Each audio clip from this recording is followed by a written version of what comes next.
जेठानी जी, आप मेरी सास बनने की कोशिश मत कीजिए। मेरा भी दर्जा इस घर में वही है जो आपका है। बेवजह आपको मुझे समझाने की और बीच में टांग अड़ाने की ज़रूरत नहीं है, मेघना ने एक तरीके से संजना को सुनाते हुए कहा, जो सबके बीच में बैठकर उसके काम में मीन मेख निकाल रही थी। अचानक मेघना के मुंह से ये सब सुनकर संजना चिढ़ गई और सबके सामने ही बोली, ये लो भाई, आजकल तो देवरानी को समझाने का ज़माना ही नहीं है। बड़ों का बिल्कुल सम्मान नहीं करती, कोई उनकी कमी बताए तो इन्हें ये सब टांग अड़ाना लगता है। भाभी, टांग अड़ाने में और समझाने में बहुत फ़र्क होता है। समझाते बीच सबके बीच बैठकर बुराई नहीं की जाती है, जो आप इतनी देर से मेरे बारे में किए जा रहे हो। अगर कोई कमी थी तो आप अकेले में भी मुझे समझा सकती थीं। मेघना ने कहा, अगर इतना ही सबके सामने अपनी कमी आने से डर लगता है तो गलतियां करती ही क्यों हो, क्यों मौका देती हो दूसरों के सामने बोलने का। संजना ने बेशर्मी से कहा, बड़ी बहू चुप रहो तुम, क्या बोले जा रही हो। घर में रिश्तेदार मौजूद हैं और तुम सबके सामने ही शुरू हो गई। अगर काम में मदद नहीं कर सकती हो ना तो कलेश करने की भी ज़रूरत नहीं है, चुपचाप शांति से बैठ जाओ। अब की बार बुआ सास विमला जी बोली। विमला जी की बात सुनकर संजना चुप हो गई। आखिर विमला जी के सामने क्या ही बोलती। वैसे भी विमला जी का रुतबा और ओहदा दोनों ही ऐसा था कि उनके सामने कोई बोलता नहीं था। खुद ससुर रमन जी उनकी कोई बात नहीं टालते थे। रमन जी के बेटे और एक बेटी थी। दोनों बेटे अच्छी नौकरी करते थे और दोनों बेटों का विवाह हो गया था। बड़े बेटे गगन का विवाह संजना के साथ और छोटे बेटे मानव का विवाह मेघना के साथ हुआ था। वहीं ननद शुभी की आज सगाई थी। बेटों की शादी के समय तो रमन जी की पत्नी थी, उन्होंने सब कुछ संभाल लिया था, लेकिन 1 साल पहले उनका भी देहांत हो गया। तो ऐसे में विमला बुआ को उन्होंने पहले ही हर काम के लिए बुला लिया था। उन्हें आए हुए भी लगभग 1 सप्ताह हो गया था। विमला बुआ रमन जी की बड़ी बहन थी। वो अपने सभी जिम्मेदारियों से मुक्त हो चुकी थी। घर में बेटे बहू पोते पोती सब थे। बेटे बहू भी सब अच्छे थे। तो अपने मामा जी की स्थिति देखकर उनके बेटे बहू ने उन्हें आराम से 1 महीने यहाँ रुकने के लिए कह दिया था। आखिर 20 दिन के बाद ही शुभी की शादी थी। विमला बुआ भी अपनी भाभी के देहांत के बाद यहाँ आई थी, इसलिए कमर कसकर सारे काम संभाल रही थी। वो कोई कमी नहीं रखना चाहती थी, पर इस 1 सप्ताह में ही उन्होंने एक बात ज़रूर नोटिस की थी कि बड़ी बहू संजना छोटी बहू मेघना पर कुछ ज़रूरत से ज़्यादा ही हुक्म चला रही थी, जैसे वो ही मेघना की सास हो। संजना शुरू से ही कामचोर और मुंह फटती, पर सास के डर से तो वो चुप रहती थी। जब 1 साल पहले संजना और मेघना की सास की मृत्यु हुई तो एक तरीके से वो आज़ाद ही हो गई थी। ऊपर से आए गए लोग हमदर्दी जताते हुए उससे यही बात कहते थे कि अब तुम घर की बड़ी हो, अब सब कुछ तुम्हें ही संभालना है। इस पर सोने पर सुहागा की ससुर जी घर के कामों के लिए तो मेघना को आवाज़ देते, लेकिन पैसे टको घर के राशन वगैरह के लिए संजना को आवाज़ देते। बस ये देखकर अब वो खुद को ही घर की मालकिन समझने लगी, मेघना पर हुक्म चलाने लगी। जब 1-2 बार मेघना ने कहा तो रमन जी ने जवाब दिया, छोटी बहू संजना घर की बड़ी बहू है, वो जो कहती है कर लिया करो, घर की एकता के लिए ज़रूरी है।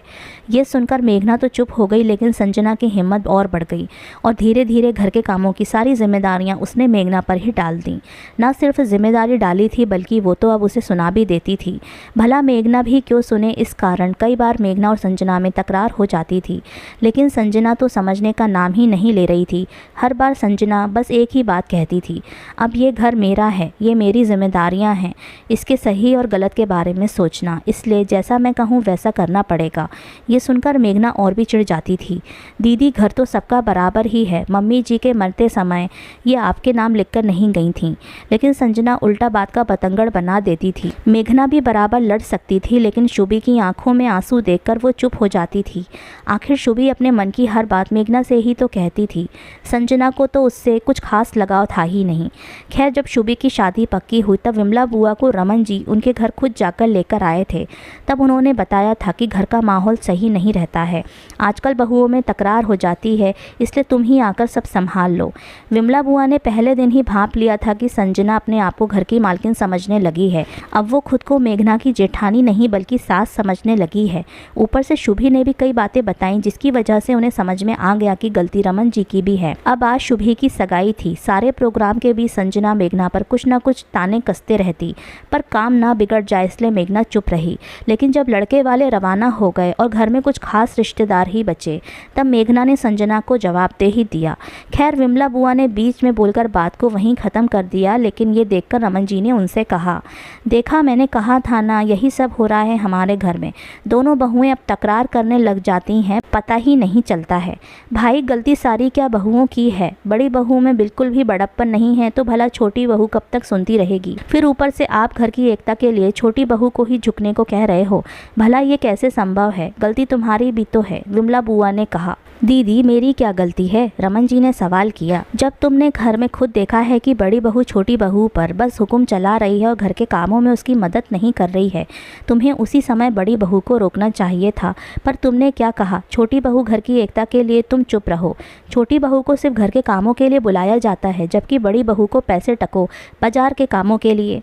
क्यों कहीं लिखा है कि घर की छोटी बहू ही घर का काम करेगी? घर की बहुओं में इतना भेदभाव क्यों? विमला बुआ ने कहा तो रमन जी को अपनी गलती का एहसास हुआ।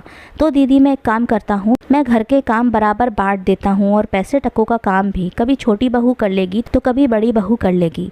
ये सुनकर विमला बुआ हंसते हुए बोली, करके देख ले भाई, मुझे तो नहीं लगता कि अब ये सफल होगा, क्योंकि बड़ी बहू को अब हुक्म चलाने की आदत हो गई है, आज़ाद रहने की आदत हो गई है। भला अब वो बहू की तरह क्यों काम करेगी? मतलब इलाज तो समय पर ही किया जाता है, तभी सार्थक होता है। इतना लंबा समय लेकर के इलाज करोगे ना तो वो सफल नहीं होगा।